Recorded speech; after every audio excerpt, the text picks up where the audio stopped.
Hi, I'm Bill Cast, and I'm an amateur astronomer. This is my backyard observatory in Aurora, Colorado. At an elevation of 5,672 feet, I'm more than a mile closer to the stars. There's a narrow strip along the north fence that I call the sweet spot. It's a small area where all the neighborhood streetlights are obstructed by houses. Here's the homepage of the Clear Dark Sky website.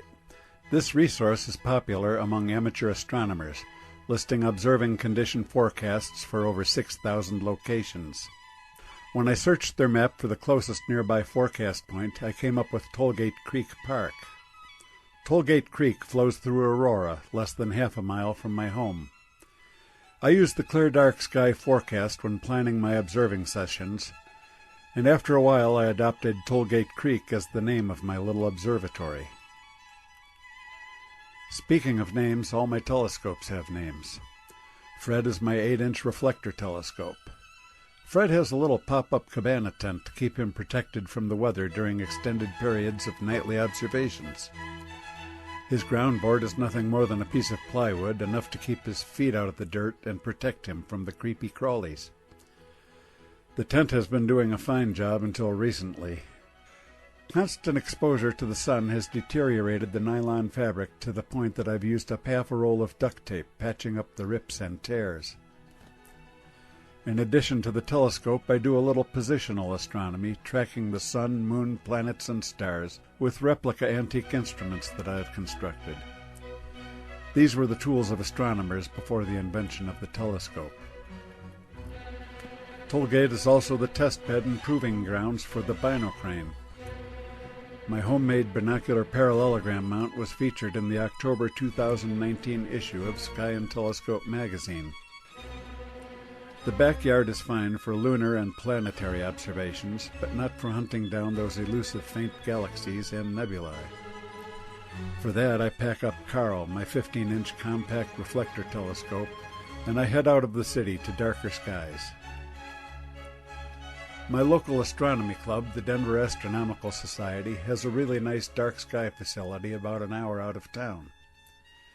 In addition to my monthly visits to the Klein Dark Sky site, I've hauled Carl around in the back of the Starship Kia to 6 different dark sky locations in 4 states.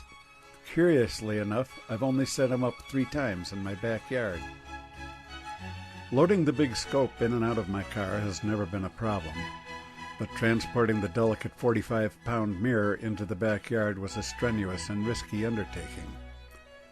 Life was good and went on like this until this happened. But you know all about that. And then this happened. It was disheartening to lose my favorite dark sky site, but I'm in no position to complain. I serve on the DAS Board of Trustees, and I fully supported closing down the site in the interest of public health and safety. When the emergency is over, the stars will still be there. So Carl sat patiently in his storage crate for nearly half a year while I started thinking about ways to set him up semi-permanently in the backyard, somehow protected from the elements. I was considering home observatory buildings popular among amateur astronomers. They come in all sizes and styles, ranging from the no-frills basic to the lavishly extravagant. The endless possibilities were bewildering, but the fact remained that I faced 2 limitations. First was my location in Aurora, Colorado, only 11 miles away from downtown Denver. I live in a light pollution hotspot. I couldn't justify a great outlay on infrastructure to build in an area with such challenging observing conditions. Second, my site improvement funds were severely limited. I took inspiration from the sustainable living folks that were building minimalist homes. Tiny homes, they call them. So I built a tiny observatory. Basically, it's just an open bottom box on a ground board. I had a random assortment of cinder blocks on hand, so I dug an excavation and assembled a pier. I tried to keep things level and aligned on a north-south axis. I didn't use any cement, I simply filled in with dirt. I added a second layer of blocks to elevate the pier above the grade. I also had on hand an old weathered butcher block desktop. I cut a 2 by 2 foot piece for the ground board. Repurposed particle board was used to build the box. I covered the arched roof with a sheet of textured formica. Everything got a good coat of primer and exterior paint. Then all the joints were sealed with caulking.